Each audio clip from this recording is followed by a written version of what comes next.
Nous allons aborder ce matin ce qui est vraiment central, non seulement de la liturgie eucharistique, mais de la nature même de l'Église. On a coutume d'entendre, quand les gens parlent de leur métier, de leur activité, ils disent « le cœur de notre métier, c'est ceci ou cela ».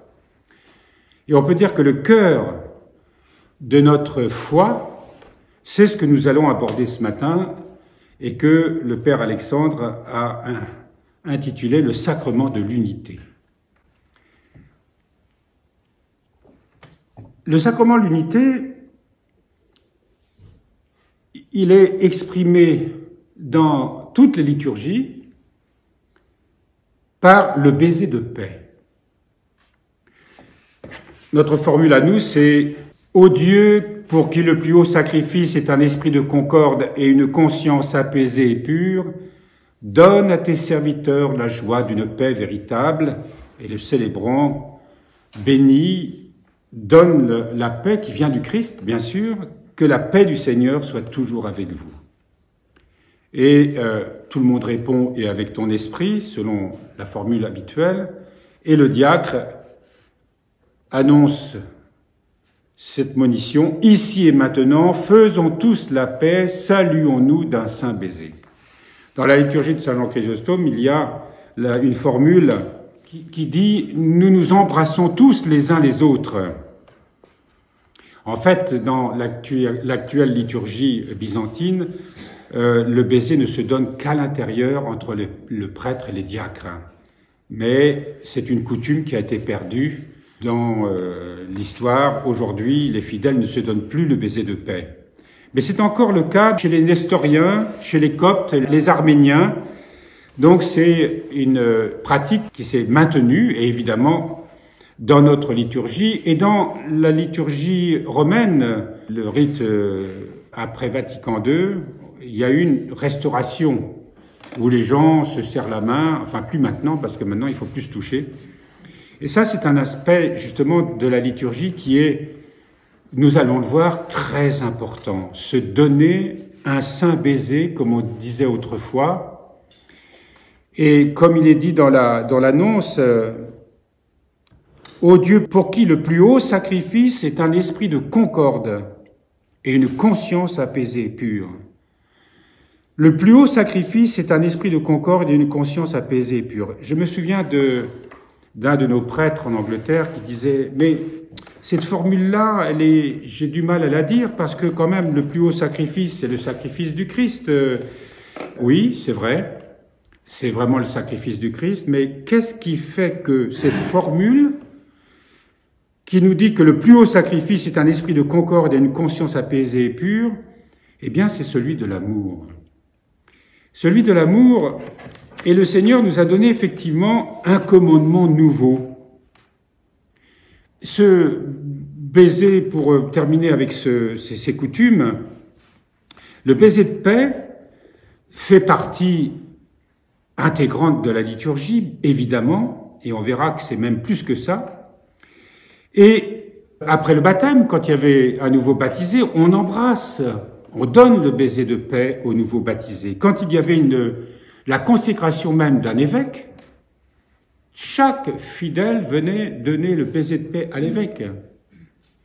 Donc c'était important, ce rite du baiser de paix était important. Ce qui montre bien que la communauté chrétienne, à travers ce baiser de paix, manifestait son amour mutuel.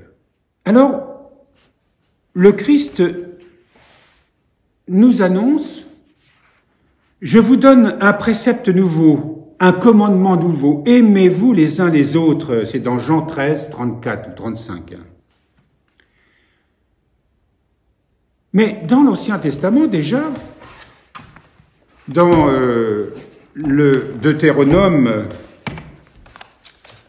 par exemple, au chapitre 6, verset 5, il est dit « Tu aimeras Yahvé ton Dieu de tout ton cœur, de toute ton âme et de tout ton pouvoir. » Et il est dit aussi dans le Lévitique, au chapitre 19, verset 18, Tu aimeras ton prochain comme toi-même. Donc, le commandement nouveau que le Seigneur nous donne, il est déjà donné dans la loi, dans les préceptes de l'Ancien Testament. Qu'est-ce qu'il y a de nouveau, puisqu'on répète la même chose? Mais il y a tout de même une précision, c'est que le Christ nous dit dans l'évangile de Jean, il précise que d'aimer comme moi je vous ai aimé. Aimez-vous les uns les autres comme moi je vous ai aimé, comme le Christ nous a aimés. Et c'est là la différence. Le précepte de l'Ancien Testament nous commande effectivement d'aimer Dieu de tout son cœur, de toute son âme, de toute sa force, et d'aimer son prochain comme soi-même. Et le Christ reprend ces deux commandements, il en fait un seul et même commandement, mais il ajoute « comme moi je vous ai aimé ». Et c'est là toute la différence, parce que sinon l'Église n'a pas grand-chose à apporter de neuf. Va-t-elle apporter une religion nouvelle, avec des préceptes nouveaux, avec un culte nouveau, dire que voilà la vérité maintenant qu'il faut croire, voilà la loi qu'il faut observer, voilà les principes et préceptes que dans le culte nous devons observer et qui désormais remplacent tout ce qui a précédé. Et en fait, ce n'est pas de cela dont il s'agit. Il s'agit d'aimer comme le Christ nous a aimés. Et voilà le difficile. Pour répondre à la question, il suffit de se rappeler l'un des signes essentiels de l'amour chrétien. Comme l'Évangile l'indique, dans l'Évangile de Matthieu, par exemple, au chapitre 5, verset 44, « Aimez vos ennemis ». Ces paroles expriment tout simplement l'exigence inouïe d'aimer précisément ceux que nous n'aimons pas. Aussi ne cesse-t-elle pas de nous stupéfier, de nous faire peur et surtout de nous juger, si tant est que nous ne soyons pas définitivement sourds à l'Évangile. Ce qui signifie que si on veut vraiment vivre l'Évangile, je vais vous lire ce passage que Schmemann nous dit à propos de cet Évangile. Sans doute, et justement parce que ce précepte est absolument nouveau, y substituons-nous le plus souvent notre interprétation humaine et perverse. Depuis des siècles et des siècles, non seulement des chrétiens, mais encore des églises entières affirment la conscience nette, semble-t-il, qu'en réalité l'amour chrétien doit viser ce qui est nôtre, ce qui est naturel et normal d'aimer, c'est-à-dire nos parents, nos proches, notre peuple, notre pays, tous ceux et tout ce que nous aimons habituellement, même sans le Christ ni l'Évangile.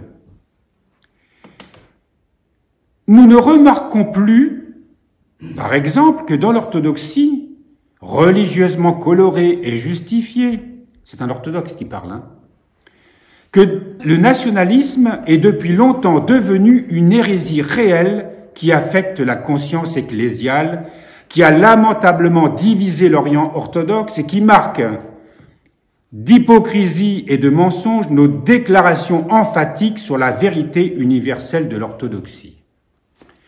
Quand il parle de nationalisme, c'est vrai que les églises orthodoxes se déclinent aujourd'hui ce qu'on appelle le philétisme. L'Église est enfermée dans une notion de nationalisme. Il y a l'Église de tel pays, l'Église orthodoxe serbe, roumaine, bulgare, russe, etc., grecque, etc. Et au fond, ce que nous dit le père Schmemann ce matin, c'est que, sans s'en rendre compte, les églises se sont enfermées dans un univers culturel, dans des coutumes locales.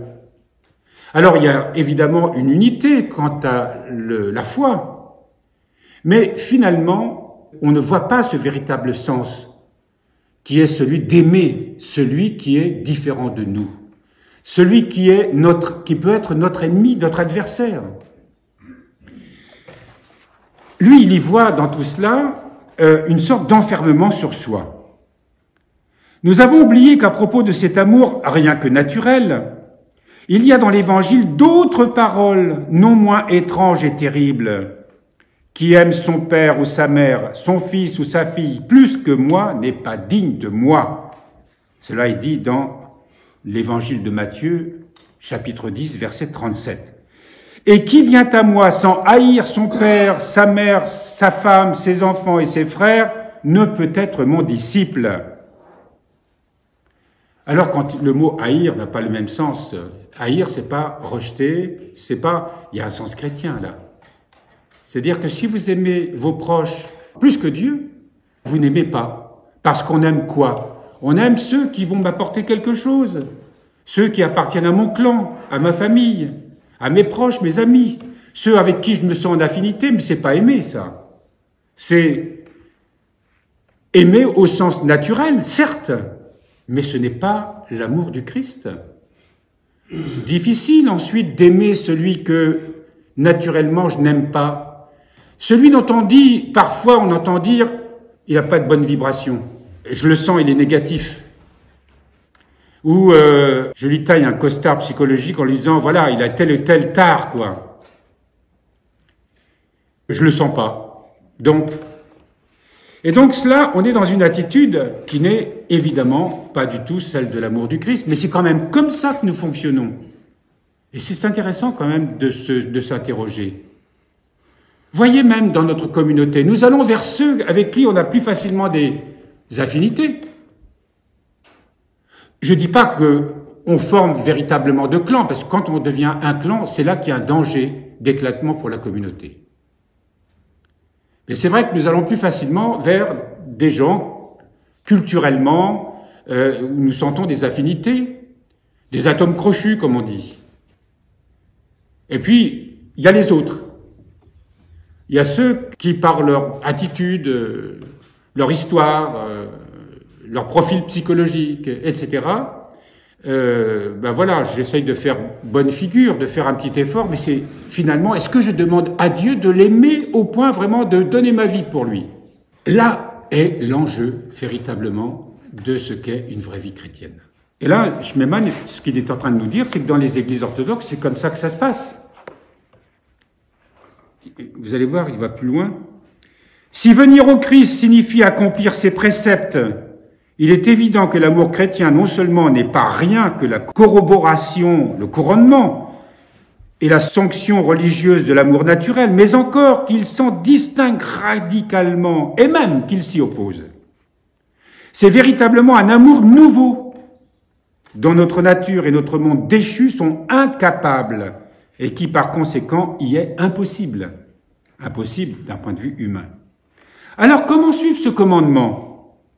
Comment aimer ceux que l'on n'aime pas? Parce que tôt ou tard, ça apparaît. C'est vraiment difficile d'aimer celui avec qui je ne partage pas grand-chose. Le secret de l'amour, de n'importe quel amour, ne tient-il pas au fait qu'il ne peut pas être le produit de la seule volonté, de l'éducation de soi, d'efforts subjectifs, ni même de l'ascèse? En exerçant sa volonté, en s'éduquant, l'on peut acquérir de la bienveillance, de la tolérance, de l'équanimité dans ses relations avec autrui, mais non pas l'amour, dont Isaac de Ninive disait qu'il a même miséricorde des démons. Voyez un peu la différence, c'est pas parce qu'on a de la tolérance à l'égard de l'autre. Oui, je l'accepte comme il est, j'ai un esprit large, et on peut comme ça se positionner avec le sentiment d'avoir de l'amour, mais c'est pas de l'amour. Ça, c'est une position bienveillante que l'éducation peut nous donner, que nos efforts ascétiques peuvent nous donner, avec le sentiment que tout ça vient de la grâce de Dieu. Oui, c'est déjà une première marche, mais on est très loin de l'amour comme le Christ nous a aimés. Est-ce que je vais donner ma vie pour celui-ci, avec qui je n'ai pas d'affinité, où je suis obligé de faire un effort pour le supporter, où je fais un effort pour aller vers lui? Est-ce que je suis prêt à donner ma vie? Ça, c'est autre chose. Et ma vie, elle commence au moment où, justement, j'ai un problème avec lui. Voilà que une incompréhension, une difficulté due à un geste, une parole malheureuse, un mouvement d'humeur, que sais-je. Et puis voilà que je suis à l'intérieur troublé et j'ai dans ma tête des justifications, etc. Je commence à aimer comme le Christ nous aime, où je prends conscience. Est-ce que nous étudions tous les jours? Presque tous les jours. Je me renonce. Je ne cherche pas à me justifier, à prendre position, à essayer de comprendre. Tout simplement, je me dis, Seigneur, donne-moi la grâce de pardonner. Donne-moi la grâce aussi de demander pardon.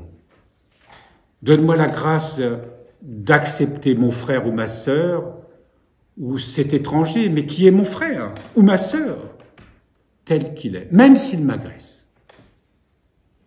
Et pourquoi je réagis? Nous le savons tous. On réagit parce que c'est notre ego qui réagit. Et l'ego, quand il réagit, c'est l'orgueil. Et il faut absolument sortir de cet orgueil et descendre dans son cœur, se réfugier dans la présence du Christ. C'est là qu'on va commencer à apprendre ce qu'est l'amour du Christ, le véritable amour, en se renonçant sans cesse. Et c'est infiniment supérieur, cette réaction-là, que d'être avec quelqu'un que j'aime beaucoup, avec qui j'aime passer du temps, avec qui j'aime partager, discuter, et qui, évidemment, me paraît facile, mais c'est pas ça, aimer selon le Christ. Ça, c'est aimer selon le monde. Aimer selon l'amour naturel, qui n'est pas faux, mais qui n'est pas celui du Christ. Et l'Église n'a pas été créée pour développer et enrichir cet amour-là, naturel, mais pour accueillir, aimer celui qui peut être mon ennemi. Et là, c'est qu'on voit que humainement, on ne peut pas y arriver. Il faut que nous puissions rentrer dans cette éducation progressive que chaque renoncement permettra. C'est pour ça qu'il est tellement important d'écouter les leçons de nos pères quand ils nous parlent de la prière. En ce moment, du livre du père Mathaël Maskine, quand il nous parle d'accueillir tout ce qui vient comme la volonté de Dieu. Non pas que Dieu distribue les punitions pour nous corriger. Dieu permet. Dieu est au cœur des tribulations, des petites épreuves que nous traversons, depuis la petite contrariété jusqu'à la grosse épreuve. Dieu est là, dans son amour, pour nous apprendre à aimer comme lui nous aime. Pour que nous puissions devenir à l'image et ressemblance de ce qui est l'essence même de la vie de la Sainte Trinité. Saint Jean l'affirme, Dieu est amour. Dieu est amour. Et l'Église, c'est la communauté, c'est le corps du Christ, de ceux qui s'aiment comme le Christ nous aime, comme Dieu nous aime. Nous ne sommes pas d'abord catholiques, orthodoxes ou protestants. Nous devons être chrétiens au sens vivant de cet amour. Parce qu'il y a des saints dans toutes ces églises. Et pourtant, ces églises ne s'accordent pas parce qu'elles n'ont pas les mêmes dogmes, les mêmes doctrines, les mêmes coutumes, la même langue, la même histoire. Et pourtant, il y a dans toutes ces églises des saints authentiques qui donnent leur vie, qui aiment leurs ennemis comme le Christ nous l'enseigne et comme le Christ l'a vécu, et comme le Christ nous l'a donné. D'ailleurs, le Christ, en nous acceptant nous, il nous montre qu'il aime déjà, en aimant chacun d'entre nous, un ennemi. Alors vous allez me dire, mais je ne suis pas l'ennemi du Christ, moi je ne suis pas l'ennemi de Dieu. Mais nous nous comportons dans notre vie, dans notre ignorance, dans notre égoïsme, dans nos passions. Nous rejetons Dieu sans même nous en rendre compte. Nous n'écoutons pas ses préceptes, nous n'accueillons pas sa bienveillance et nous refusons sa grâce parce que nous allons toujours chercher dans cet orgueil humain les solutions, dans cette toute-puissance qui nous habite, nous allons toujours chercher des solutions et une compréhension à travers nous-mêmes. Et nous sommes les ennemis des autres. Nous sommes les adversaires des autres. L'ennemi, c'est pas seulement celui qui vient qui veut attenter à notre vie. Mais nous ne nous rendons pas compte que nous attentons à la vie des autres quand on ne les aime pas. On leur fait pas du bien. Voilà ce que le Christ vient nous enseigner. De nous aimer les uns les autres comme il nous a aimés. À cela, une seule réponse, il aurait été impossible et donc monstrueux si le christianisme n'avait été que fondé sur lui, cet amour naturel. Or, le christianisme n'est pas un simple commandement. Il est la révélation et le don de l'amour. Et l'amour n'est prescrit que parce qu'auparavant, il est révélé et donné. Ça veut dire que cet amour, Dieu nous l'a révélé à travers l'incarnation du Verbe, à travers le Christ. Il nous a révélé cet amour-là. Il y avait déjà ce précepte de l'Ancien Testament, tu aimeras le Seigneur ton Dieu de tout ton cœur, de toute ta force, de toute ton âme, et ton prochain comme toi-même. Le commandement, c'est Shema Israël, écoute. Écoute ton Dieu, aime-le. C'est le premier commandement. Dieu seul est amour, nous dit la première épître de Saint Jean. Dieu seul aime, de l'amour dont parle l'Évangile. Dieu seul aime. Et c'est seulement par l'incarnation, par l'union de Dieu et de l'homme, à savoir en Christ, en Jésus-Christ, Fils de Dieu, que l'amour de Dieu, ou à dire mieux, Dieu amour lui-même, peut se révéler et se donner aux hommes.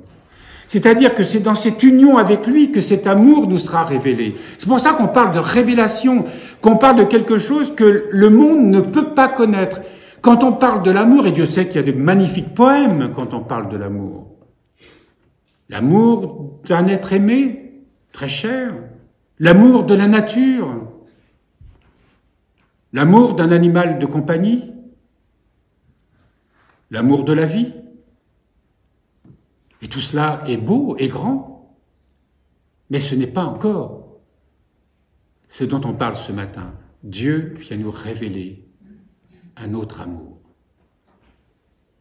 Parce que cet autre amour, il a une caractéristique, encore une fois, je n'aime pas parce que ce que j'aime m'apporte des choses.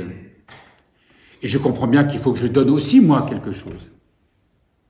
Mais d'apprendre à aimer, à tout donner sans rien attendre. Et de découvrir que le mystère de l'amour, c'est que plus on donne, plus on reçoit. Mais cela n'est pas dans le fonctionnement de notre attitude humaine du tout. Il faut que nous recevons quelque chose en échange. Parce que si on ne le reçoit pas, on est déçu. Et c'est d'ailleurs parce que je ne reçois pas ce que j'attends, qui est à l'origine de beaucoup de fractures, de beaucoup de divisions, je dirais même de beaucoup de guerres, si ce n'est pas de toutes les guerres. Là est la nouveauté bouleversante de l'amour chrétien par le Nouveau Testament.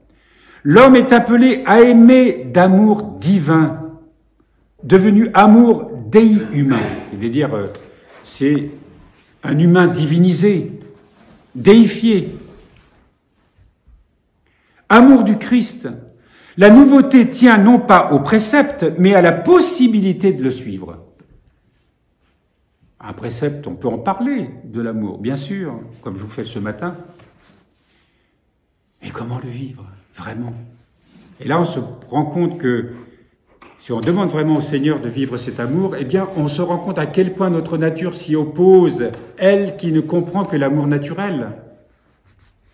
Bien sûr qu'on a besoin d'aimer, c'est le sens même de notre existence, mais pourtant, au plus profond de nous-mêmes, il y a cette autre dimension d'amour.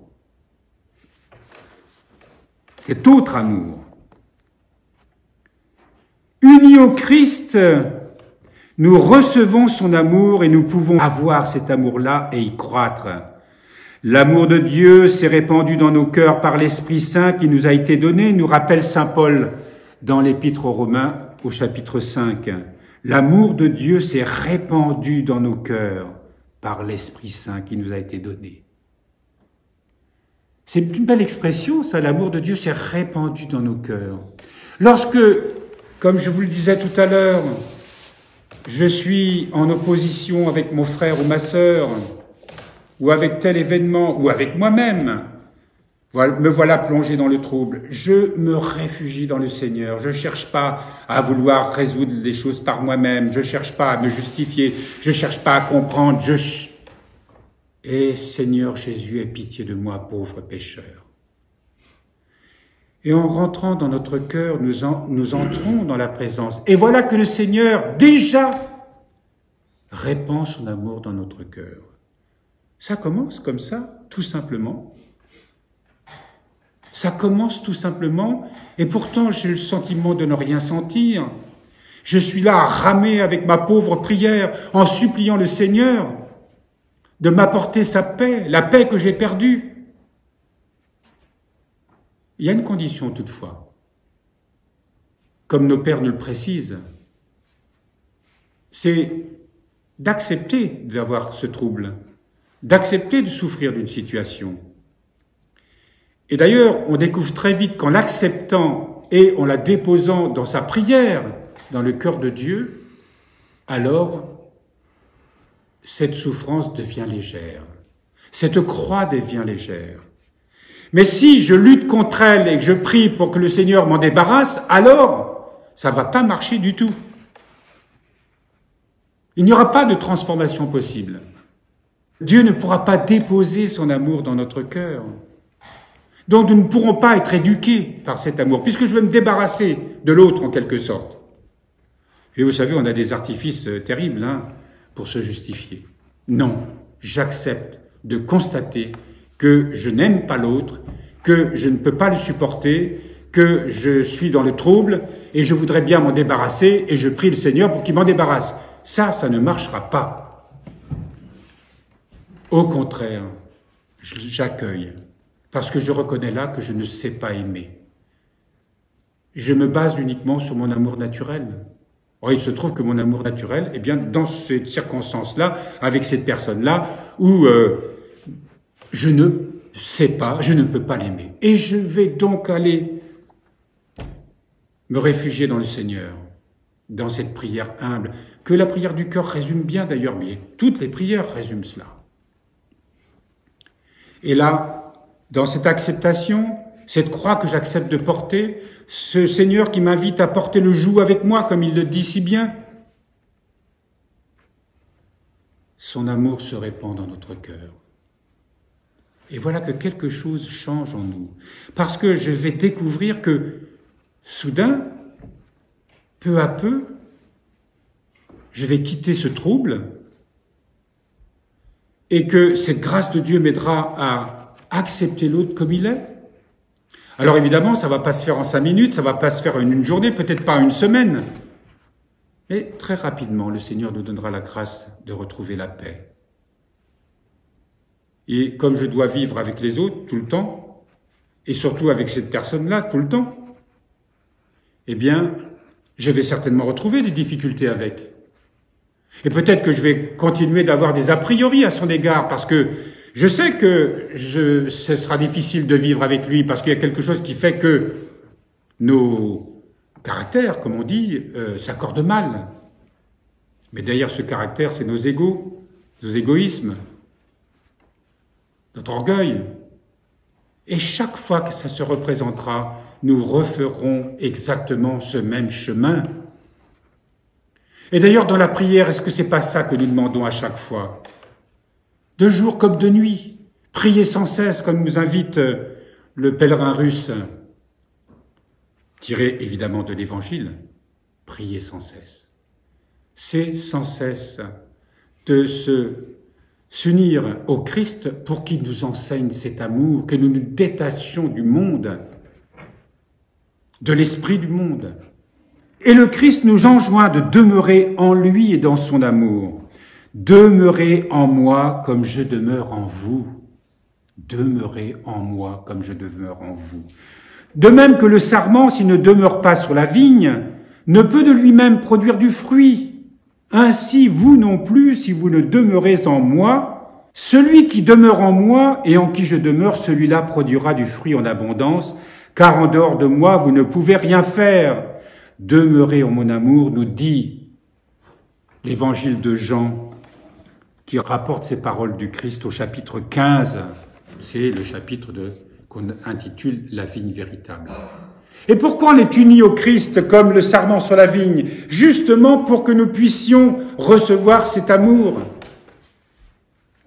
Pour que nous puissions devenir véritablement l'image, la ressemblance de cet amour. Et que l'Église doit être l'image et la ressemblance de cet amour. C'est ça, sa vocation, la seule et unique raison de l'incarnation du Verbe et de cette Pâque que nous allons célébrer bientôt. Pas d'opposer une doctrine à une autre doctrine.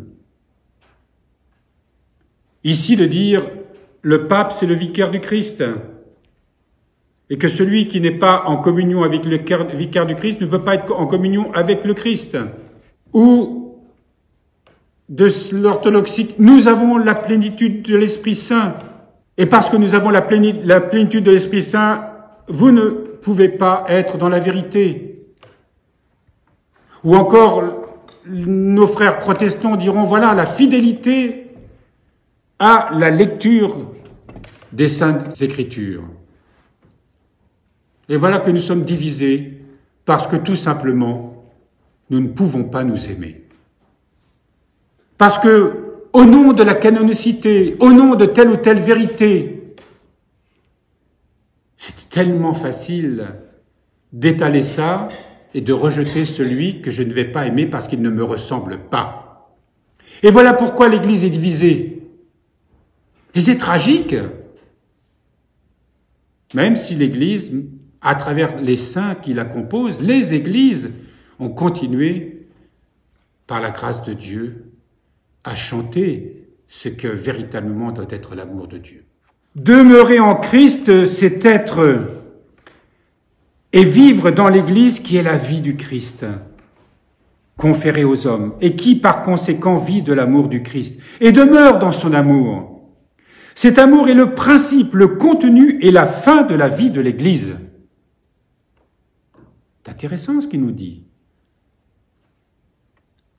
Cet amour est le principe, le contenu et la fin de la vie de l'Église. Il est en fait le seul signe de l'Église, car celui-ci englobe tous les autres. À cela, tous reconnaîtront que vous êtes mes disciples si vous avez de l'amour envers les uns et les autres, nous dit encore Saint Jean au chapitre 13, verset 35. À cela, tous reconnaîtront que vous êtes mes disciples si vous avez de l'amour les uns pour les autres. L'amour est l'essence de la sainteté de l'Église, car il s'est répandu dans nos cœurs par l'Esprit Saint, comme nous l'avons dit tout à l'heure en citant saint Paul.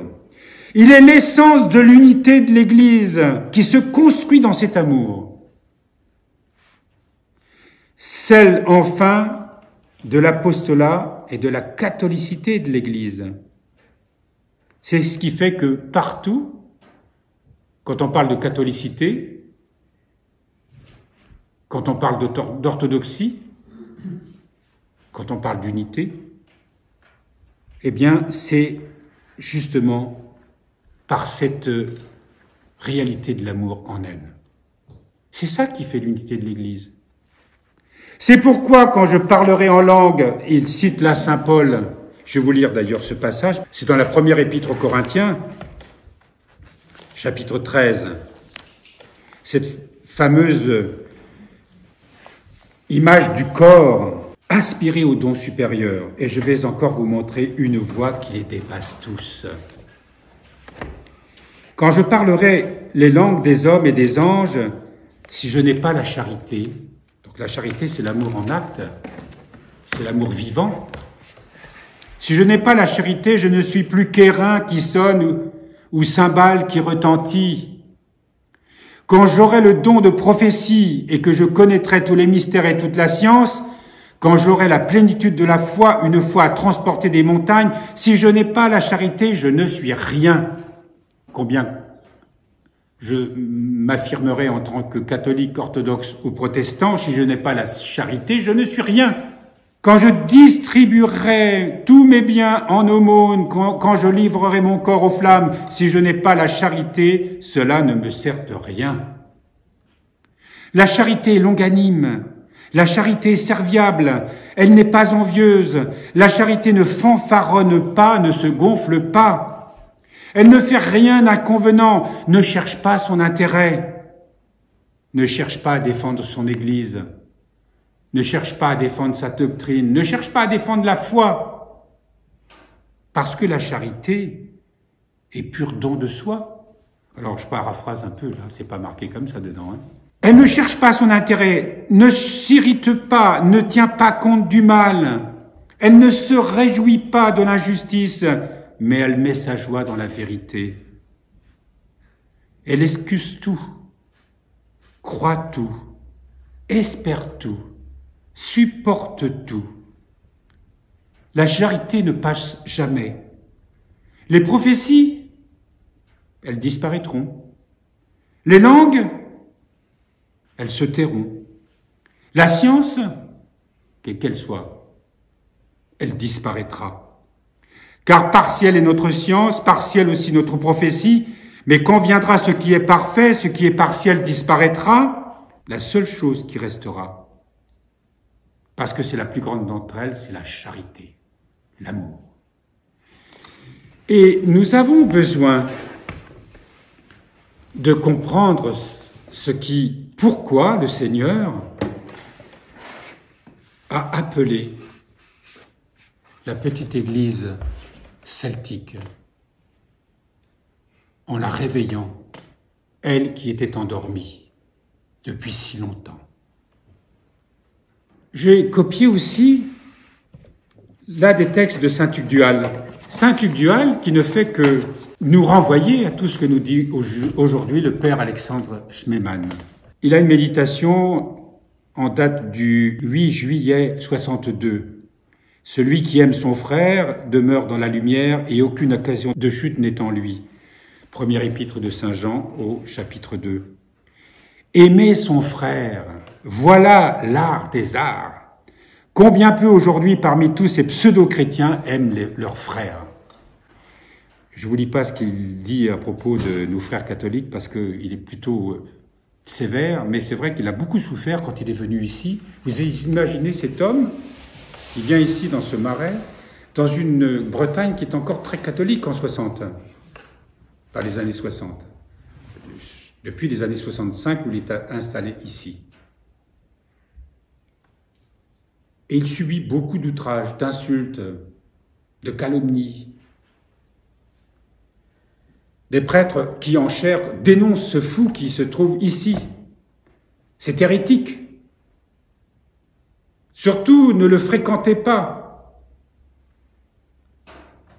C'est vrai qu'il y avait derrière tout ça aucune parole de charité. Est-ce que nous ne sommes pas aussi parfois comme cela, justement, dans notre attitude, à celui qu'on ne comprend pas, à ce que nous jugeons dans la société des hommes, à ce que nous jugeons dans ce que nous voyons dans ce qui se passe aujourd'hui? Est-ce que nous avons de l'amour? Et il dit notre grand druide en parlant de Jésus, reprenant en cela une parole de saint Colomba Diona, nous a donné une fois pour toutes le critère fondamental de la vérité de ses disciples, aimez-vous les uns les autres. Et comme on l'a lu tout à l'heure, parce que c'est à cela qu'on reconnaîtra vraiment que nous sommes ses disciples. Soyez donc miséricordieux quand votre Père est miséricordieux, dit encore l'Évangile dans Luc 6. Et saint Tugdual nous dit, aveuglés par leur passion, la plupart des hommes ne savent plus distinguer ce qu'est l'amour du prochain. Or, nous le savons, si quelqu'un n'aime pas son frère qu'il voit, comment peut-il aimer Dieu qu'il ne voit pas? Pour nous éveiller à cet amour d'autrui et pour nous préciser le meilleur et le plus court chemin pour parvenir à l'amour du prochain, le Seigneur ordonne « Soyez donc miséricordieux comme votre Père est miséricordieux ». Et c'est ce que nous prions tous les jours à travers le Notre Père. Remets-nous nos dettes comme nous les remettons à nos déditeurs, ou pardonne-nous nos offenses comme nous pardonnons à ceux qui nous ont offensés. Si nous voulons recevoir la miséricorde de Dieu, il faut que nous soyons miséricordieux à l'égard des autres. Parce que souvent, nous pensons que les autres ont une grande dette envers nous, alors que nous avons probablement une plus grande dette encore à leur égard. Vous savez, c'est la parabole de celui qui doit rembourser une dette. Il supplie celui à qui il doit cette dette de lui faire grâce, quoi. Et l'autre, dans sa mansuétude, dans sa miséricorde, lui dit « OK ». Et voilà qu'il apprend que il vient de remettre cette dette, que celui à qui il a remis sa dette, parce que quelqu'un d'autre lui devait de l'argent, il est allé le solliciter et il ne lui pardonne pas. Il exige qu'il rembourse cette dette. Dieu nous a pardonné absolument tout. Dans un autre langage, Dieu a remis la totalité de notre karma. C'est ce qu'on dit dans certaines traditions. Dieu a tout pardonné. Il a blanchi absolument tous nos péchés, tous les péchés de l'humanité, toutes les conséquences du péché de l'humanité depuis l'aube des temps jusqu'à la fin des temps. Il a tout pris en lui, il a tout pardonné. Et il nous donne la grâce de recevoir cet amour-là. Et j'en voudrais à l'autre, moi, auquel j'exige d'avoir telle ou telle attitude, tel ou tel comportement. Il nous faut comprendre que cette réaction-là signifie que je ne suis pas dans cet amour, dans l'amour que le Christ nous a donné. Saint Tugdual poursuit, être miséricordieux, cela veut dire avoir un cœur apitoyé, compréhensif, indulgent à la misère de la douleur, de la maladie, du péché, de la mort. Comment le Père est-il miséricordieux ? C'est pourtant le Père qui, par son vouloir, permet ou suscite les épreuves des hommes. Oui, c'est ainsi, car le Père sait que l'homme doit s'exercer dans les tribulations terrestres pour se dépouiller de ses façons de se conduire et acquérir en Christ justement ce que nous étudions ce matin, cet amour, cette miséricorde, ce don de soi. Cet oubli de soi. Saint Tugdual nous dit que le Père nous donne tout cela, tout ce que Saint Tugdual nous a enseigné dans ses écrits, ça ne parle que de ça, de nous donner à Dieu totalement, parce qu'il s'est donné totalement à nous, de s'oublier totalement, et nous sera révélé cet amour sublime. Voilà ce qui change tout. Voilà pourquoi aussi il ne cesse de dire, on parle d'œcuménisme, mais ça veut dire quoi si on ne s'aime pas? Ça ne veut rien dire. C'est ce que nous dit le Père Schmemann d'ailleurs. Il y a un théologien qui s'appelle Komiakov qui dit que « Or l'Église est union d'amour » ou encore, selon Komiakov, l'amour comme organisme, comme essence même. L'Église n'existe que par cet amour, pas parce qu'elle est une institution pour telle ou telle raison. Dans les cours de théologie, on nous parle des sacrements, on nous parle de l'ecclésiologie, de la hiérarchie, on nous parle des dogmes, et on analyse toutes ces choses d'une manière magnifique d'ailleurs, mais d'une manière individuelle, comme des choses absolument indispensable à savoir, à accepter au sein de telle ou telle Église. Où est l'amour? Et quelquefois, on reste dans une vision de l'amour qui est, on s'aime les uns les autres au sein de la communauté. Est-ce que j'aime le monde entier? Est-ce que je vais pouvoir aimer mon ennemi? Eh bien non. Si nous ne parvenons pas, si l'Église n'enseigne pas cela, Nous avons besoin de théologie, nous avons besoin de nous nourrir des écrits de nos pères, nous avons besoin des dogmes, mais ce ne sont pas des fins en soi, ce sont des choses qui nous sont données pour découvrir cet amour. À quoi ça sert d'être un théologien si je n'ai pas l'amour? C'est ce qui est dit, c'est ce que nous dit saint Paul. À quoi ça sert d'être un grand ascète si je n'ai pas l'amour? C'est ce que nous dit Dostoïevski dans Les Frères Karamazov. À quoi ça sert d'être orthodoxe selon le point de vue orthodoxe?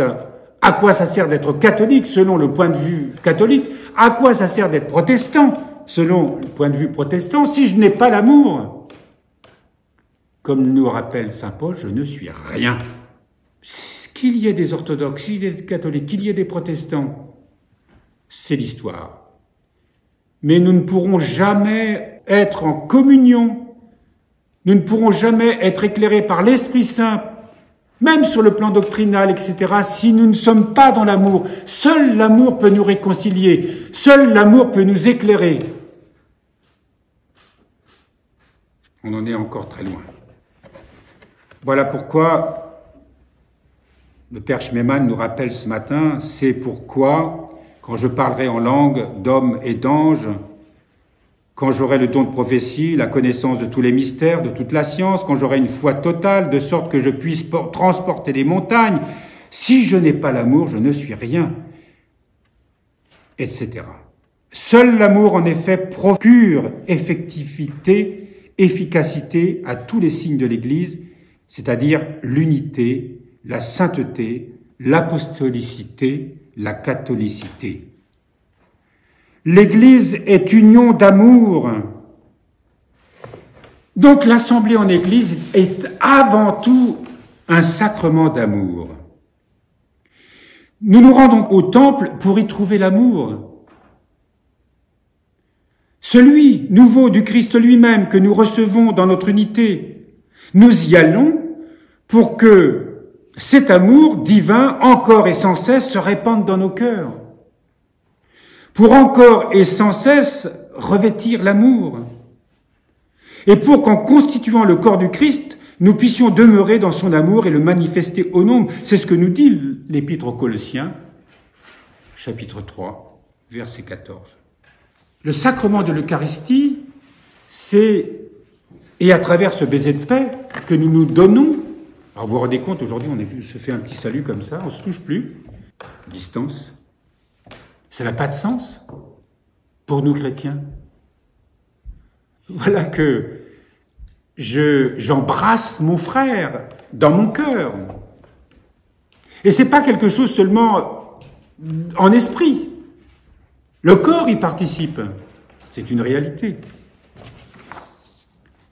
Dans l'Église, on fait l'expérience dans le sacrement eucharistique de cet amour qui fait irruption dans notre cœur à travers les saints dons eucharistiques, à travers tout le déroulement de la liturgie. Je viens ici pour recevoir l'amour.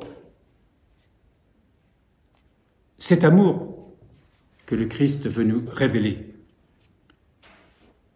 Aussi est-elle affligeante et contraire à l'expérience fondamentale de l'Église, notre piété moderne, individualiste à l'extrême, et par laquelle nous nous séparons égoïstement de l'Assemblée, au point que même dans une Église, nous persistons à considérer les uns comme proches, les autres comme lointains, comme une masse anonyme, sans rapport avec nous-mêmes et notre prière, et même qui nous gêne, qui gêne notre concentration spirituelle, entre guillemets.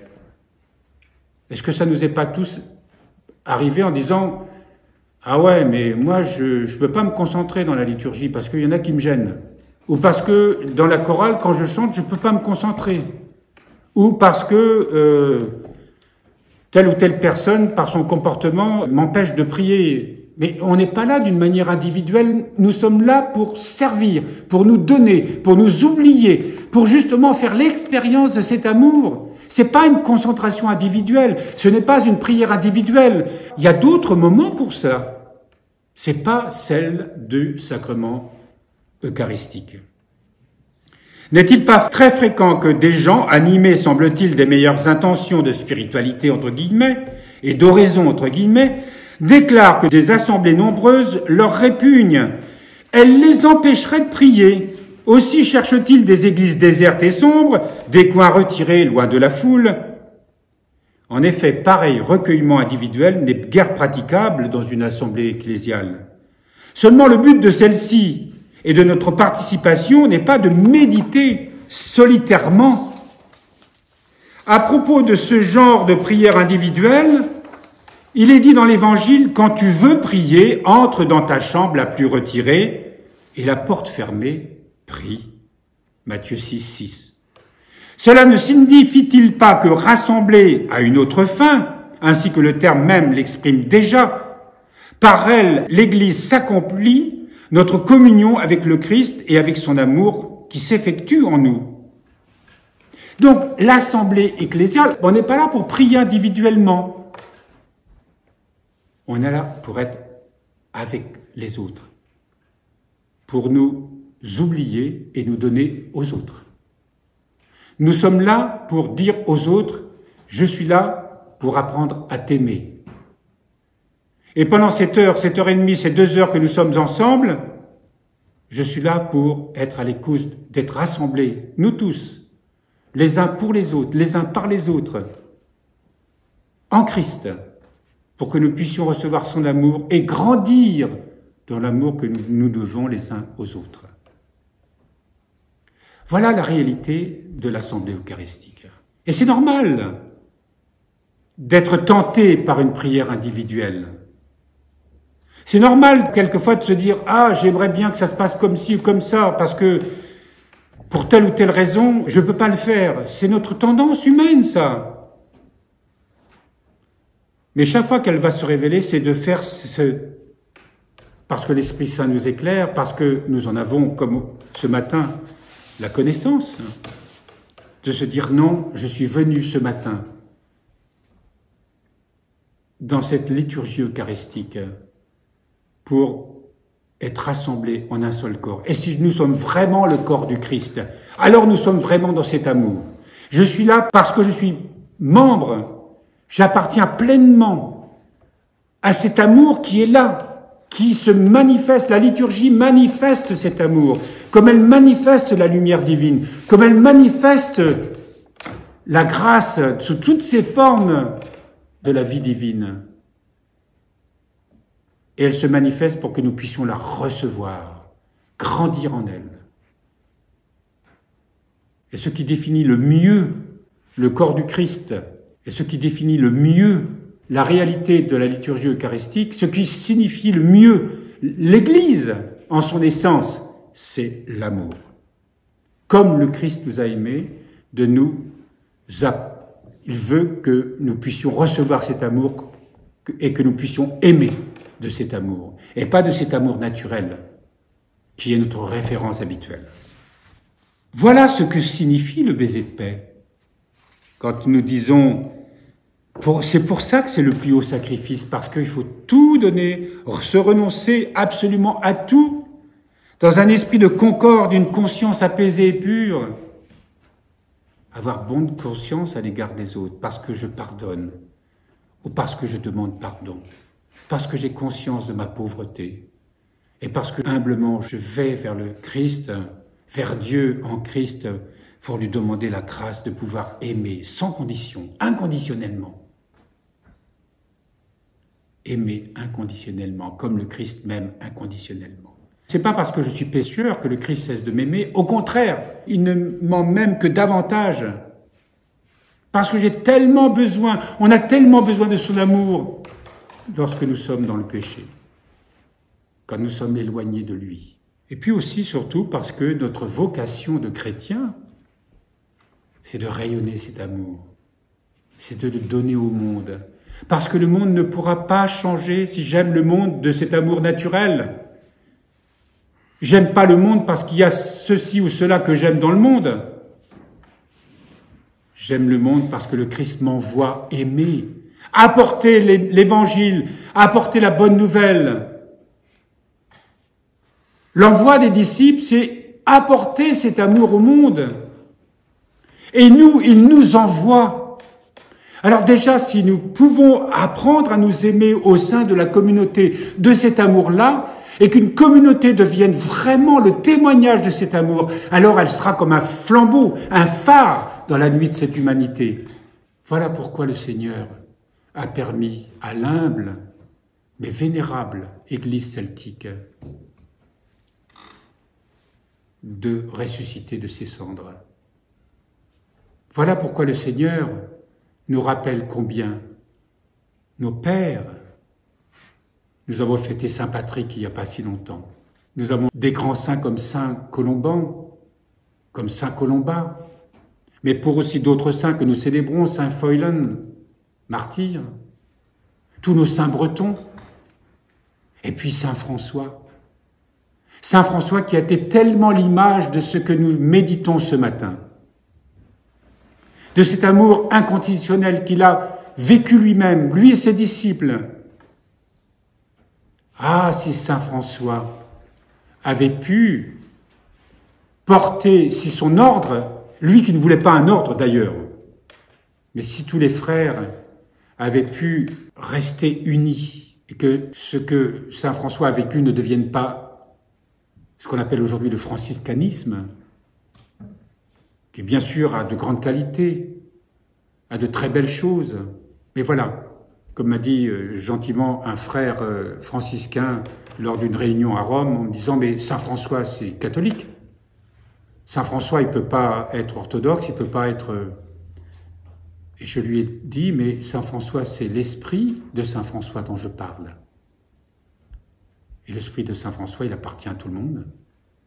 Et l'esprit de Saint François, c'est celui qui a manifesté certainement comme l'un des plus grands saints de toutes les églises, cet amour-là, en le mettant en avant. Et quand il parle de l'obéissance au pape, c'est pas une obéissance servile, comme nous sommes obéissants à ce monde, mais non pas obéissants aux principes et préceptes que ce monde, la forme de cette obéissance a une toute autre nature. Nous en reparlerons un autre jour. Et puis, Saint Tugdual qui nous parle de cet amour, comme les extraits que je vous ai donnés ce matin, et qui est l'essentiel. Voilà pourquoi je vous propose cette année de vous emmener, une partie d'entre vous du moins, à Saint-Guilhem-le-Désert, de vous raconter notre histoire, de vous révéler des choses que vous ne connaissez pas peut-être, de nous aider à comprendre pourquoi de 1973 à 1977, à Montpellier et à Saint-Guilhem, il nous a été donné de comprendre ce que ce matin nous sommes en train de méditer. Et de nous replonger dans ces racines-là, à travers la grotte de la Baume de l'Olivier, où nous sommes rendus régulièrement pour des retraites, où a commencé là, on peut dire, cette œuvre qui nous a amenés jusqu'ici, pour retrouver aussi ce que Saint Tugdual nous a donné. Rappelons-nous que la communication de la paix et le saint baiser étaient anciennement les premiers actes de la liturgie des fidèles. En effet, non seulement ils commencent l'Eucharistie, mais en un certain sens, ils la rendent possible.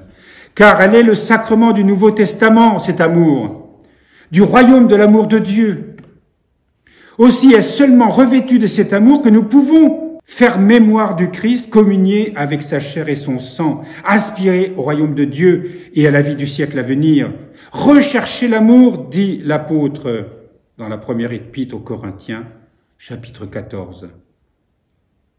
Donc, quand nous nous donnons le baiser de paix, alors dans les liturgies, ce baiser de paix n'est pas toujours à la même place, mais pour nous, évidemment, c'est au moment où nous allons commencer la liturgie eucharistique, de se donner le baiser de paix avant la procession des dons, au moment où nous allons accueillir le Christ à l'autel, dans cette oblation, sacrement de l'oblation tel que nous l'avons vu la dernière fois.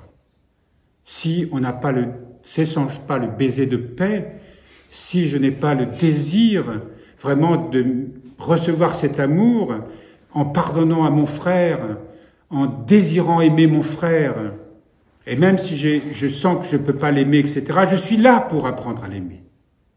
C'est le but. C'est la finalité, c'est le commencement et la finalité de la vie même de l'Église, de ce pourquoi le Seigneur l'a créée et l'a donnée au monde.